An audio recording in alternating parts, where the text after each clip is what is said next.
ഒരു ദിവസം എത്ര പ്രാവശ്യം ഭർത്താവിനെ കെട്ടിപ്പിടിക്കുന്നുണ്ട്? ചിന്തിക്ക്.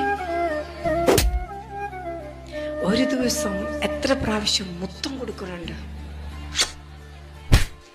ചിന്തിക്ക്. ഇന്ന് നേരം വെളുത്ത് എഴുന്നേറ്റോട്ട് വന്നപ്പോ ഭർത്താവിനെ നോക്കി പുഞ്ചിരിച്ചിട്ടാണോ വന്നത്? ചിന്തിക്ക്. പരസ്പരം ഭർത്താവിനെ നോക്കി ചിരിച്ചിട്ട് എത്ര നാളായി? ഭർത്താവിന്റെ തെറ്റിൽ എവിടെയാണ് മുടി നരച്ചിരിക്കുന്നത് നിങ്ങൾ കണ്ടിട്ട് എത്ര നാളായി? എവിടേക്കാ മുടി നരച്ചിരിക്കുന്നത് നിങ്ങൾ കണ്ടോ? നിങ്ങൾ മുഖം നോക്കിയോ? ആ കണ്ണുകൾ എവിടേക്കാ പാടുകൾ വീണ് നിങ്ങൾ ശ്രദ്ധിച്ചിട്ടുണ്ടോ? നോക്കിയേ, എത്ര ഒരു മിനിറ്റെങ്കിലും അദ്ദേഹത്തിന്റെ മുഖത്ത് നോക്കിയിരുന്നിട്ടുണ്ട്? എത്ര നാളായി അങ്ങനെ നോക്കിയിരുന്നിട്ട്? എന്തിനാ കല്യാണം കഴിച്ച?